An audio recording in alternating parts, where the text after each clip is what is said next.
नमस्कार विद्यार्थी मित्रांनो, स्पंदन अकॅडमी या शैक्षणिक चॅनलमध्ये आपल्या सगळ्यांचं मनःपूर्वक स्वागत.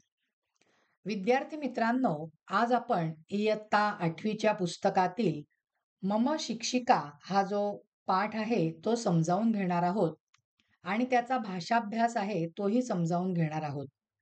त्या भाषाभ्यासामध्ये आपल्याला 2 निबंध दिलेले आहेत. मम कुटुंबम आणि मम गृहम ते समजावून घेणार आहोत. पहिल्यांदा त्यांनी मम शिक्षिका हा जो संस्कृतमधला निबंध आहे तो आपल्याला त्यांनी दिलेला आहे. तो आधी आपण समजावून घेणार आहोत. एषा मम संस्कृत शिक्षिका हर्षदा. एषा म्हणजे ह्या, मम म्हणजे माझ्या, संस्कृत शिक्षिका हर्षदा. ह्या माझ्या संस्कृत शिक्षिका हर्षदा आहेत. एषा सरलम सुगमम च पाठयति. या अगदी सोप्या पद्धतीने आणि सरळ पद्धतीने, सुगम लवकर समजून येईल अशा पद्धतीने शिकवतात. पुढे त्यांनी वाक्य दिलंय, सा छात्रैः सह, त्या विद्यार्थ्यांबरोबर, स्नेहेन आचरती, प्रेमाने वागतात. त्या विद्यार्थ्यांबरोबर प्रेमाने वागतात. तस्याः उच्चारणम अतीव स्पष्टम. त्यांचे उच्चार अगदी स्पष्ट आहेत, खूप स्पष्ट आहेत. सा श्लोकान सम्यक गायती. सम्यक म्हणजे योग्य प्रकारे, चांगलं. त्या श्लोक योग्य प्रकारे, चांगल्या पद्धतीने गातात. सा पाठणे. पाठणे म्हणजे काय? त्या शिकवण्यामध्ये म्हणजे शिकवताना आधुनिक साधनानां उपयोगम करोती. त्या शिकवताना आधुनिक साधनांचा, ज्याला आपण शैक्षणिक साहित्य म्हणतो, अशा साधनांचा उपयोग करतात. वयम संस्कृत वर्गे न केवलम पठामह. वयम म्हणजे आम्ही, आम्ही संस्कृतच्या वर्गात केवळ शिकतो असंच नाही, अपितु तर अजून काय होतं, तर भाषा क्रीडया आनंदम अनुभवामः. तर भाषेचा सुद्धा आम्ही आनंद अनुभवतो. तेन अस्माकं संस्कृत रुचिः वर्धते. त्यामुळे आमची संस्कृत विषयातली रुची किंवा आवड वाढते. लक्षात येतंय ना विद्यार्थी मित्रांनो? सा छात्रान, त्या विद्यार्थ्यांना, ग्रंथालयम नयती, ग्रंथालयामध्ये नेतात. विविधानी पुस्तकानी दर्शयती, वेगवेगळी पुस्तकं दाखवतात. वयम तानी पुस्तकानी आनंदेन पठामह. वयम म्हणजे आम्ही, तानी म्हणजे ती, आम्ही ती पुस्तकं आनंदाने वाचतो. या चित्रात पण तुम्हाला दिसतंय बघा, त्यांना ग्रंथालयामध्ये, लायब्ररीमध्ये नेलेलं आहे. मम संस्कृत शिक्षिकायाः व्यक्तिमत्वं प्रसन्नम. माझ्या संस्कृत शिक्षिकेचं व्यक्तिमत्व, ज्याला आपण पर्सनॅलिटी असं म्हणतो, ते अगदी प्रसन्न आहे. तस्याः अध्यापनेन वयम संतुष्टाः भवामः. त्यांच्या शिकवण्यामुळे आम्ही संतुष्ट, समाधानी होतो. आता आपल्याला त्यांनी एक निबंध विद्यार्थी मित्रांनो भरायला दिलाय. मम कुटुंबम म्हणजे हे सगळं कुटुंब आहे आणि त्या अनुषंगाने आलेला निबंध आपल्याला बघायचा आहे. एषः एषा अहम. आता एषः म्हणजे हा, आपण बघितलंय पहिल्या सगळ्या गद्यपाठांमध्ये. एषा म्हणजे ही. मग जर का तुम्ही विद्यार्थी असाल तर तुम्ही काय म्हणाल? एषः अहम, हा मी आहे. तुम्ही विद्यार्थिनी असाल तर म्हणाल एषा अहम, ही मी आहे. अहम अष्टमी कक्षायां पठामि. मी 8व्या इयत्तेत शिकते. आता बघा, अहम म्हणजे काय झालंय? उत्तम पुरुष एकवचन, आणि म्हणून क्रियापदाला, धातूला मी हा प्रत्यय लागून पठधातूचं रूप काय आलं? पठामि. अत्र मम कुटुंबजनाः. येथे माझे कुटुंबजन म्हणजे कुटुंबातली लोक आहेत. आता पुढे म्हटलंय तत्चं रूप वापरायला सांगितलंय मम जननी, माझी आई. मग तत्चं काय येणार आहे? ती माझी आई म्हणजे काय म्हणावं लागेल आपल्याला? सा मम जननी. एतस्याः नाम, आता इथे मी एक उषा असं नाव लिहिलेलं आहे.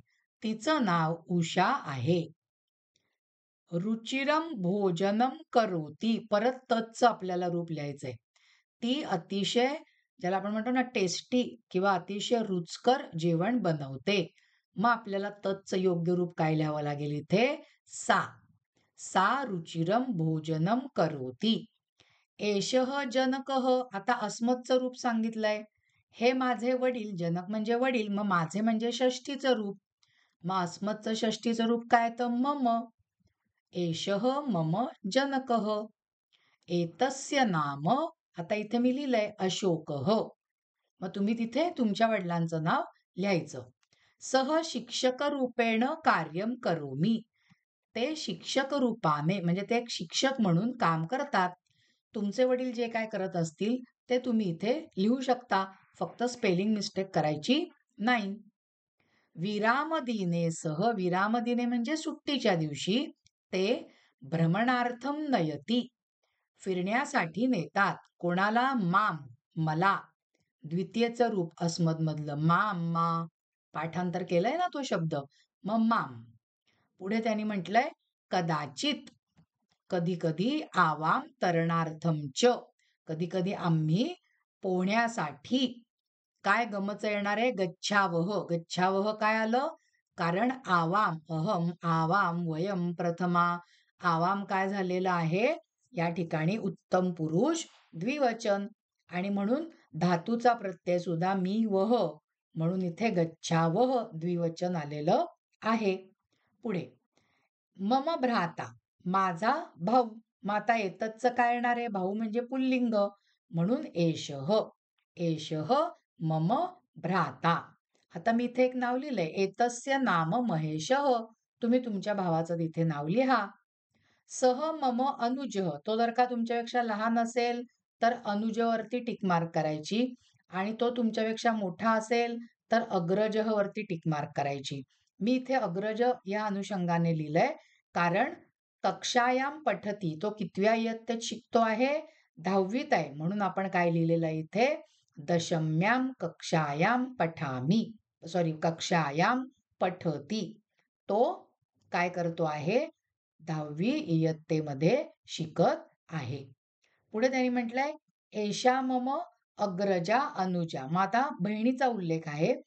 ती जर का तुमच्यापेक्षा मोठी असेल तर तुम्ही अग्रजाला टिक मार्क करायची, आणि छोटी असेल तर अनुजाला टिक मार्क करायची.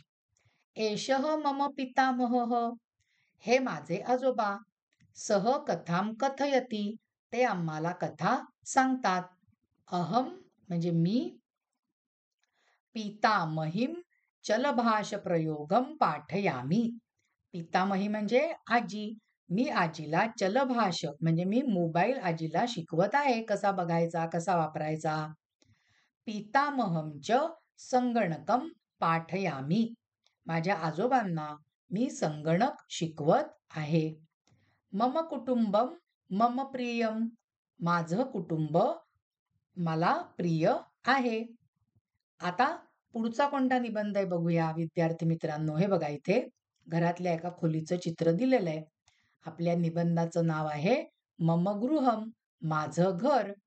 मम गृहम कल्याण नगरे अस्ति. इथे मी कल्याण असं लिहिलंय. तुम्ही ज्या नगरात राहत असाल ते तुम्ही लिहू शकता. ठाणे असेल, मुंबई असेल, किंवा पनवेल असेल, किंवा काय बाबा बोरिवली असेल, दादर असेल, जे काय असेल ते तुम्ही नाव तिथे लिहायचं. गृहं परितः उन्नताः वृक्षाः सन्ति. घराच्या भोवती काय आहेत? उंच उंच झाडे आहेत. गृहे प्रकोष्ठाः सन्ति. घरामध्ये खोल्या आहेत. प्रथमे प्रकोष्ठे, पहिल्या खोलीमध्ये काय आहे? आसंदः म्हणजे ज्याला आपण कोच म्हणतो. दूरदर्शनम म्हणजे टीव्ही, व्यजनम पंखा, च वर्तन्ते.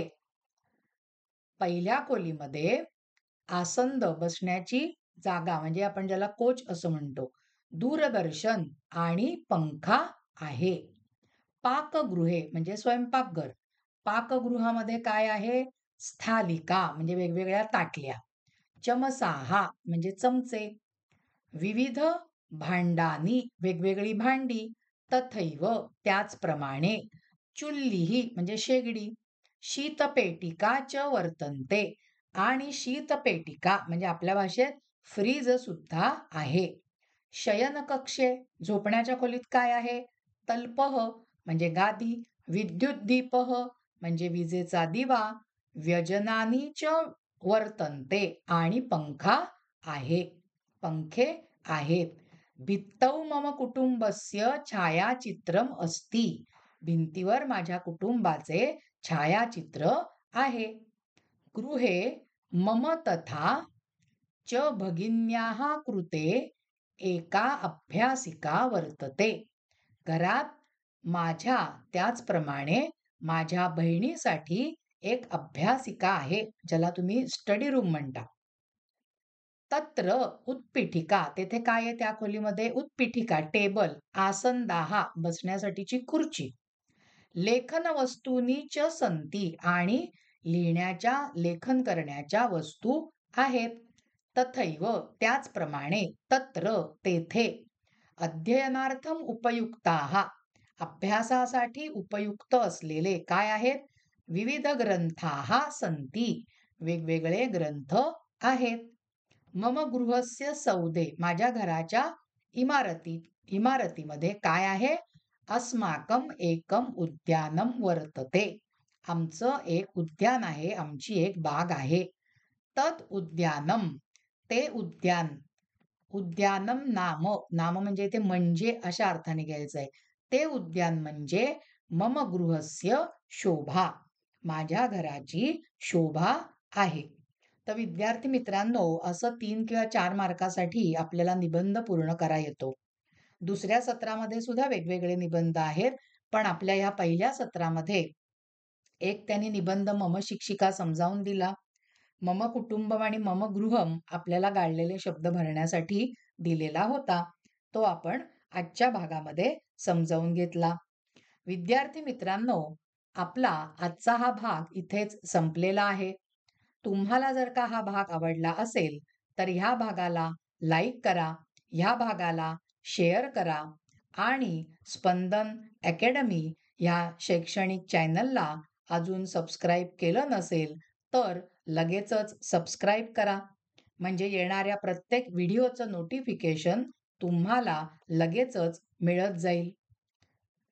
अजून एक सूचना तुम्हाला या ठिकाणी करायची आहे, ती म्हणजे कोणाला जर का ऑनलाईन क्लास लावायचा असेल, तर तुम्ही आपल्या डिस्क्रिप्शन बॉक्समध्ये जो मेल आयडी दिलेला आहे, त्याच्यावरती आपण संपर्क करू शकता. धन्यवाद विद्यार्थी मित्रांनो.